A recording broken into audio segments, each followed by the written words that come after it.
al comienzo del programa. El ingeniero de sistemas Eduardo Mangarelli, bienvenido. Encantado de estar aquí, muchas gracias.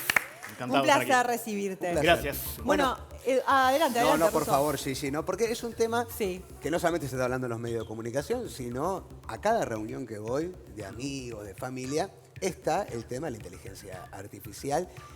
¿Y hasta qué punto vamos? Si hay que tenerle miedo, si hay que subirse a la ola y aprender a convivir con ella, o directamente dejarnos llevar y que algún día vamos a tener en un sillón viendo que la vida pase. Esos son los tres puntos. Con un que siempre aparato puesto tocamos. acá adelante, ¿no? Pongamos una descripción un poco más positiva. Claro, no, de yo eso. soy positivo de que, más allá que es una aplicación que decimos en el arranque del Siempre programa, lo hablamos, sí. depende obviamente del ser humano cómo la maneje. Por supuesto. Sí, para situar un poquito de contexto, hoy de alguna forma en estas conversaciones que surge el tema de la inteligencia artificial, todos generamos medio que una asociación directa a ChatGPT como tecnología. Es responsable decir que no es la única en su tipo, es decir, hay múltiples proveedores de tecnología, Google, Gemini, Anthropic, con un producto que se llama Claude, digo, para no quedarnos en un producto solo. Y es importante también situar el hecho de que esta, llamémosle, familias de tecnologías, tiene un poco más de 2 años y es lo que se llama la inteligencia artificial generativa, que es estos sistemas de inteligencia artificial. A mí me gusta a propósito llamarle sistemas de inteligencia artificial en lugar de decirle la inteligencia artificial para no ponerle una condición de sujeto.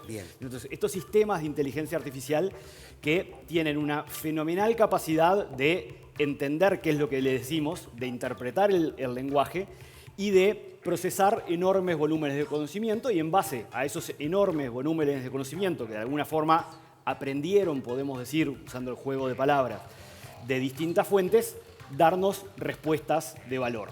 Adicional a eso, hoy de hecho estamos en un momento particular en el cual tecnológicamente estamos buscando lograr que estos sistemas además razonen. No vamos a entrar en la discusión filosófica de qué es razonar, pero técnicamente de alguna forma hacer algo similar a razonar, que quiere decir analizar un problema, interpretarlo, probar varias soluciones y luego verificar. Pero esto lo que implica, volviendo al origen de tu pregunta, esto lo que implica es en qué tantas tareas eventualmente nos es capaz de acompañar, de ser útil y de ser un complemento, o eventualmente suplantar, y ahora hablamos de eso, en qué escenarios podríamos llegar a creer que sí y en cuáles no tienen sentido. Bueno, hay uno que justamente a mí me alertó mucho cuando estuvimos hablando con la producción del tema, que fue por el cual particularmente te convocamos, que tenía que ver con la medicina, ¿no? Que muchos médicos y la inteligencia artificial, el sistema de inteligencia artificial terminó concluyendo que en base a la información que nosotros le dábamos, ese lenguaje que vos decís que sabe interpretar, tenía un 80 a 90% de éxito el diagnóstico, ¿verdad? A veces quizás más que hasta algunos de los médicos que nos han atendido, ¿no? Entonces, es ahí en donde alarma un poco, ¿no? Sobre todo en estos casos en donde la salud nuestra está en juego, porque lo primero que te dicen los médicos es no vayas a buscar en Google. Pero ¿qué pasa si me responde todo bien? Bien. Si te parece, hagamos primero 20 segundos de historia. Sí. Previo a esta ola, llamémosle de inteligencia artificial generativa, había una disciplina de la inteligencia artificial que se llama visión por computación, que es la disciplina de análisis de imágenes para, en base al análisis de imágenes, sacar conclusiones. En el área de la medicina, particularmente en el área de la imagenología, el análisis de imágenes en base a inteligencia artificial era un campo extremadamente desarrollado. Tanto es así que hoy todo el equipamiento médico moderno tiene incorporados sistemas de inteligencia artificial para analizar imágenes. ¿Y para analizar imágenes para qué? Para darle al médico información claro, para que pueda tomar una mejor decisión. Entiendo. Y cuando decía en esta ola previa, ChatGPT, los sistemas, vamos a un ejemplo bien específico y con datos de investigación científica. Los sistemas de detección de cáncer de mama en etapas tempranas generaban una mejora de productividad, o generaban, digo porque es un estudio de hace un año, hoy seguro es mejor, pero hace un año, foto de hace un año, una mejora de la productividad de los médicos de 44%.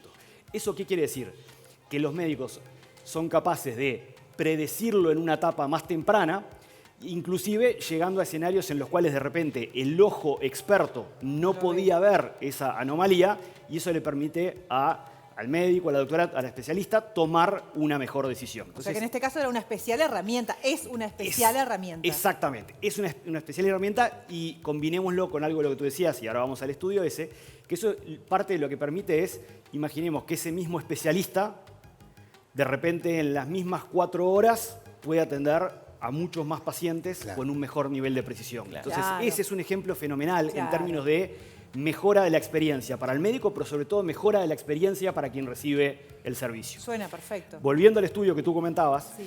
efectivamente estos sistemas familia ChatGPT, técnicamente se llaman grandes modelos de lenguaje, esa es la disciplina técnica, grandes modelos de lenguaje. Estos sistemas que, como decíamos, aprenden de enormes volúmenes de información, si parte de esa información que nosotros le damos, o es más, si los concentramos en aprender información clínica, por ejemplo, si le damos literalmente cientos de miles de diagnósticos y donde junto con esos diagnósticos le damos la información de cuáles fueron los análisis, cuáles fueron los Eso estudios. está bueno. Recoge información nuestra, que nosotros le damos. Eso, la fuente, Claro, ¿no? que no es que a veces estamos en esa, ¿no? Disyuntiva. ¿Viene ya con eso? ¿Es un ser de otro mundo que está escribiendo? ¿O es la información a través de preguntas que uno le va dando, se van armando para responder diferentes va educando. situaciones? De se va cientos de educando. miles de fuentes, como decía Eloy al comienzo de la nota. Ahora, la fuente debe ser fidedigna, porque si no, ahí se empieza a complicar Bien. un poco el tema. Conectemos varios puntos que fuimos Claro, dejando. bien. Disculpa si te estamos- lo que pasa es que es muy interesante Claro. este Más que tema. encantado y creo que es súper relevante porque, como Sí. tú decías, esta es una conversación de mesas de este Claro. estilo, Claro. de trabajo, de Tal café. cual. Claro. Entonces, conectemos varios puntos de lo que decíamos. Lo primero es, estos sistemas, todos, pasan por un proceso que se le llama fase de entrenamiento, ¿tá? Que es cuando el ChatGPT o Gemini de Google aprendieron todo lo que saben. ¿Tá? Vamos a ponerlo así en términos Sí, el claro. momento. Para eso se les dio una enorme cantidad de información y para eso se requirió lo que se llama una enorme capacidad de cómputo. De hecho, ese proceso de entrenamiento consume una enorme cantidad de energía, cosa que también seguramente hayamos escuchado el elemento energético detrás de esto. Entonces, ahí lo que genera, llamémosle, es un cierto nivel de conocimiento. ¿Ok? Cuando hablamos de los sistemas, si lo llevamos al escenario de la medicina en particular, también lo que varias empresas están haciendo, y existen varios productos en este sentido, que es tomar esta misma capacidad de estos sistemas y hacerlos aprender específicamente de información médica, específicamente de información clínica. Entonces, si yo tomo esta tecnología y ya no le digo aprendete de todo, sino le digo aprendete específicamente de las historias clínicas, de los diagnósticos, de los análisis clínicos, etc. Entonces ahí ese sistema es capaz de ser mucho más preciso en un campo en particular. Por ejemplo, la medicina. Perfecto. A eso le podemos agregar, conectando con lo que decías tú, o sea, una vez que ese sistema, llamémosle, tiene un cierto nivel de conocimiento y de efectividad en un campo como la medicina, si yo además le doy mi información particular o esto aplicado a la práctica de la clínica, el propio sistema de la institución médica en el momento le provee tu información, ¿para qué? Para que asista al médico. Y acá conectamos con el 80-90% que tú decías. Ese 80-90% yo creo que ninguno de nosotros quiere un diagnóstico de 80-90%. Y hay paréntesis sobre esto que vos decías, el 80-90%, también creo que hace una semana, no me acuerdo de qué nacionalidad era el hombre, pero le pidió una dieta para suplantar cierto ingrediente al ChatGPT y terminó internado. Y ese es el... Terminó internado, que te puede pasar también, Claro. capaz que con un ser humano se puede equivocar, che, toma esto, pero generalmente hay un estudio personalizado, si sos alérgico, esto sí, esto no, porque todos somos cuerpos diferentes. Eso es cálculo por lo cual los médicos te dicen no vayas a buscar ahí. Claro. Sí, ahí hay dos partes. Volvamos un segundo al 80-90%, Sí. porque inclusive esto es un muy buen ejemplo para aplicarlo a todas las disciplinas. Claro. Esto que acabamos de decir del 80-90% aplica para un especialista en administración de sistemas y que va a utilizar un análisis de datos que realizó con un sistema de inteligencia artificial y la conclusión final va a ser eventualmente 80-90% precisa y aplica de la misma forma a un ingeniero de sistemas o a un programador o una programadora que le genera algo, o sea, le construye algo, pero que es nuevamente 80-90%. Y ahí entra el valor de nosotros, es decir, el valor El humano. del criterio, del conocimiento Claro. y de la experiencia del humano. Claro. Conectándolo en el escenario, volviendo a la medicina un segundo, esto lo que implica es, y aquí hay dos miradas interesantes. Una primera es, esto para el especialista clínico lo que implica es darle una primer análisis muy rápido de qué tomar en cuenta, que ese análisis de lo que ve va a ser juzgado de alguna forma o evaluado por su criterio y su experiencia. Pero lo otro sumamente interesante es que en muchos casos lo que se le presenta le despierta una idea de algo que eventualmente no se le había ocurrido. Claro. Entonces es una fuente de inspiración, porque cuando pensamos, y último ejemplo de la práctica clínica, que es para un especialista, es muy difícil tener presente millones de casos de situaciones toda la bibliografía súper particulares. ya la tiene la inteligencia artificial. Exactamente. Entonces, si esto lo que asiste es para decirle al médico, no, mira, por este diagnóstico, por este resultado en el análisis, tenés que pensar en esto, eso puede ser una fuente de inspiración. Sí, mi pregunta es, porque obviamente nos alarma el avance que ha habido hasta ahora, pero también lo que nos alarma es cómo va evolucionando, ¿no? Al paso que va evolucionando. ¿Hasta dónde vamos a ir y qué va a pasar, ¿no? Porque esto que hablamos desde el principio, que lo vamos a terminar atando, con el trabajo, ¿va a suplantar de verdad todos los trabajos o va a ser como una especie de asistente? Bien. Planteemos el siguiente escenario por un minuto. Bien. Y es, imaginemos que viene alguien de 50 años en el pasado, síganme en el juego, 50 años en el pasado y entra en una oficina. ¿Ah? Y se queda media hora mirando y dice, ¿qué hace toda esta gente media hora escribiendo en una máquina de escribir? Sí, claro. ¿Por qué? Porque todo lo que esa gente está haciendo frente a una computadora, hay alguien que está programando, hay alguien que está diseñando una molécula, hay alguien que está haciendo análisis de ADN, hay alguien que está creando un nuevo negocio y hay alguien que está creando un startup. Entonces, ¿qué sucede? Podemos seguro enumerar, en 2 minutos podemos enumerar decenas de tareas y de empleos y de áreas de especialidad que hace 50 años no existían y que, en buena medida, gracias al avance de la tecnología, se han creado y han evolucionado. Volviendo a tu pregunta, de alguna forma lo que traté de inspirar hasta acá es que no podemos proyectar en términos de la evolución de las disciplinas. Bien. Ahora, ¿qué cosas sí podemos asegurar? Sí podemos asegurar que estas tecnologías van a seguir avanzando. No podemos decir cuánto, no podemos decir a qué velocidad, porque cualquier proyección hacia adelante, el margen de error es enorme y creo que es poco responsable. Pero ¿qué cosas sí podemos sentirnos cómodos de afirmar?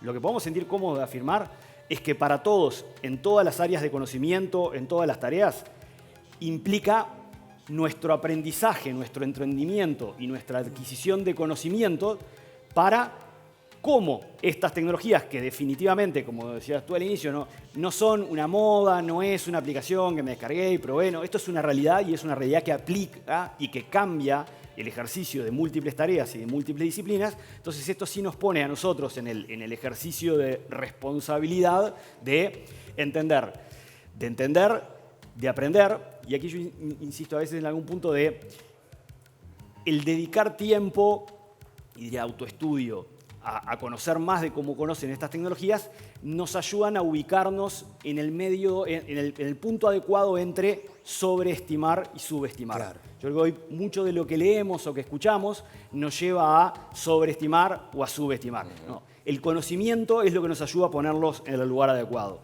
Pero lo que es seguro, diría, y volviendo a tu pregunta original, es estas tecnologías van a mejorar definitivamente, y hoy ya lo vemos en la práctica, ya es real el hecho de que hay múltiples áreas de especialización y, llamémosle, múltiples tareas nuevas que no existían hace 2 años atrás. En el área de tecnología es un muy buen ejemplo, en el área de la bioinformática es un muy buen ejemplo, pero en todas las áreas de negocio, insisto, esto de nuevas tareas, nuevas profesiones que son una consecuencia de la adaptación y la transformación producto de la tecnología. Pero hay profesiones que pueden estar en alerta. Digo, obviamente que como hablamos con Gigi, el ser humano es el que maneja también la historia. Como te oye Instagram, cuando dice, che, qué mal las redes sociales. No, las redes sociales no son malas. Son buenas, de un alcance. El tema es cómo lo utiliza el ser humano. La inteligencia artificial, estamos totalmente lo mismo. ¿Hasta qué punto la van a hacer para que sea útil y buena o para que sea útil para mal? Claro. Es totalmente, eso es así. Pero, por ejemplo, hoy en día, ChatGPT, más que nada yo tengo una hija de 9 y otra de 7. Y yo cada vez que hablo con la maestra digo, no sé por dónde va, me imagino que vos tampoco, porque cosas que vos estudiaste hoy en día no. Te pongo un ejemplo que está mal, pero el inglés. Antes era nuestra generación, la lengua madre, últimamente tiene que saber. Sí, sí. Y hoy en día tienen un traductor. Para cambiar de canal, si no saben los números, dice, poneme tal cosa, el televisor le cambia de canal. Entonces, hay lugares que capaz que la nueva generación que está viniendo, estoy hablando de mis hijas, se va a acostumbrar a otro tipo de mundo. A un mundo que capaz que nosotros no lo imaginamos y no lo vivimos. Yo le exijo que ella tenga que leer como me exigían a mí, que no tenga falta de ortografía. Hoy en día no se fijan en las faltas tampoco. Entonces todo ha cambiado, yo creo que también es a través de la tecnología. Por eso te digo, ¿está en peligro alguna de esas cosas como sociedad? Déjame conectar algo con, creo que es súper relevante lo que acabas de comentar en términos de el impacto de esto en la educación. ¿Sí? Y que, por supuesto, es un tema que particularmente me genera foco y dedicación. Bueno, los deberes, perdón. Hay muchos videos de niños pidiéndole al chat GPT, haceme los deberes, pero que parezca que los hice yo. Porque No, todavía claro. lo amoldás.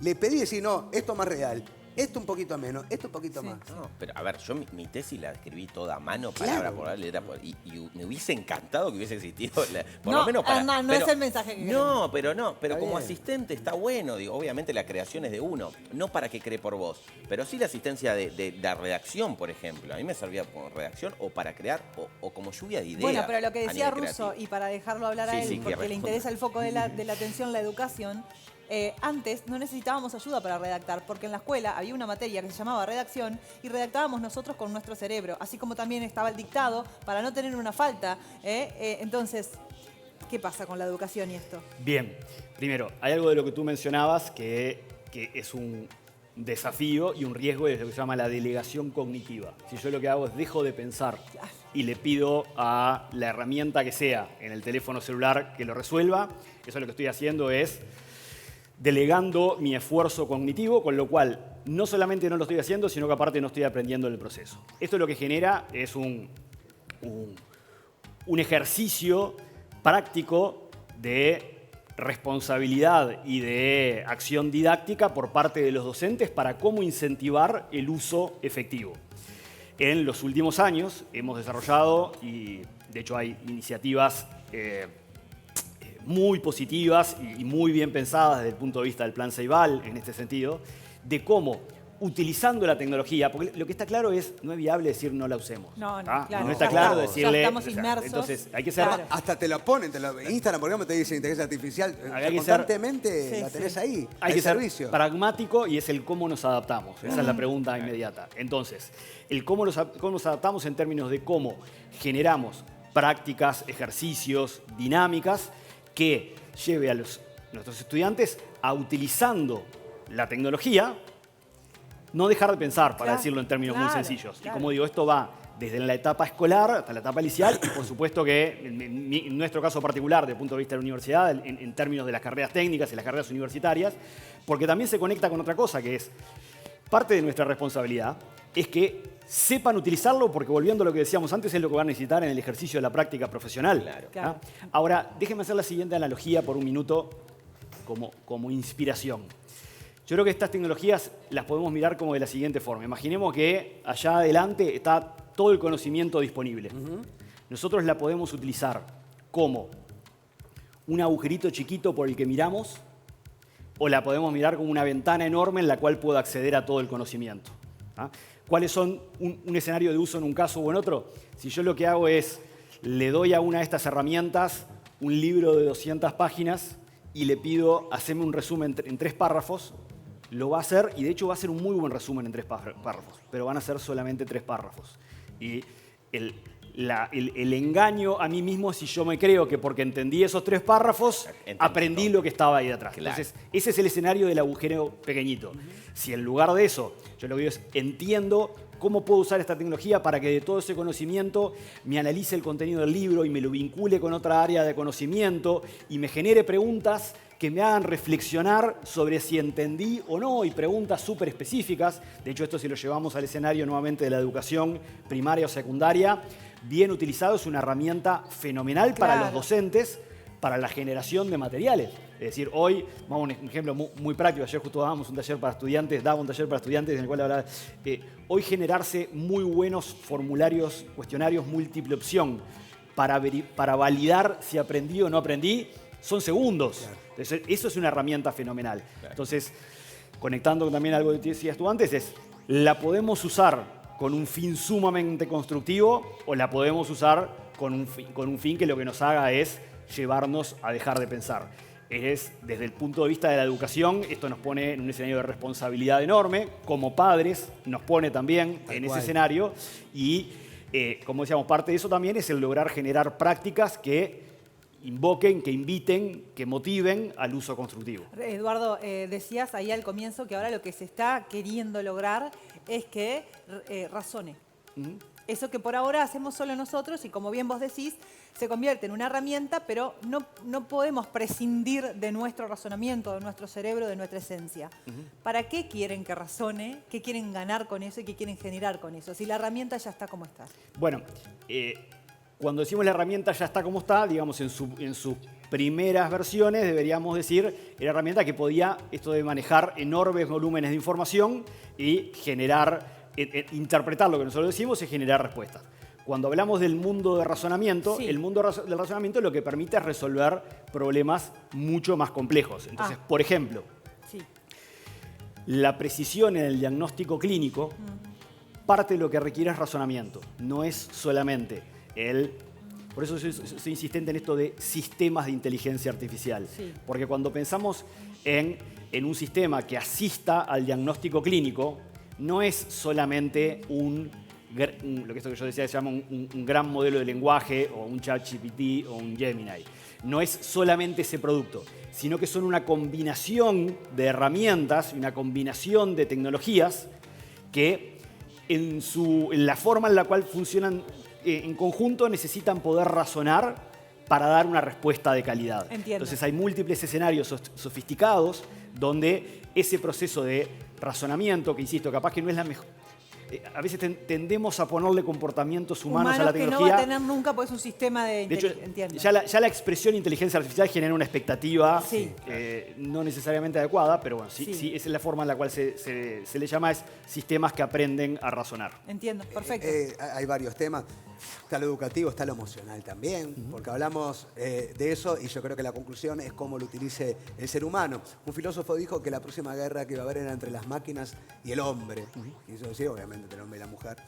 Pero yo creo que es entre el hombre y el hombre cómo pueden utilizar este tipo de cosas, porque ya hay gente que en su soledad habla y le pide consejos de vida al chat GPT. Que va más allá de lo educativo y viendo un poquito de panorama, y más que nada hoy en día las redes sociales, que todo tiene que ser rápido y con el mínimo esfuerzo, ese es mi miedo. El caer en lo loco. Déjame descansar, robot, para que te ponga la ropa en el lavarropa, que ya es fácil, puedes poner, no estás lavando, estás poniendo una cosa en el lavarropa que hace así, no hay ningún tipo de esfuerzo, de pedirle cualquier cosa y que te lo haga. Entonces mi miedo es la vagueza nuestra o el cansancio ya de la humanidad, diga, loco, es tiempo tuyo. Y ahí sí me parece que estamos liquidados. Sí, y hay parte es responsabilidad nuestra. Es en qué usamos ese tiempo que generamos como tiempo disponible. Es nuestra. Gracias, ingeniero. Un placer. Encantado de haber estado. Muchas gracias. Muchas gracias.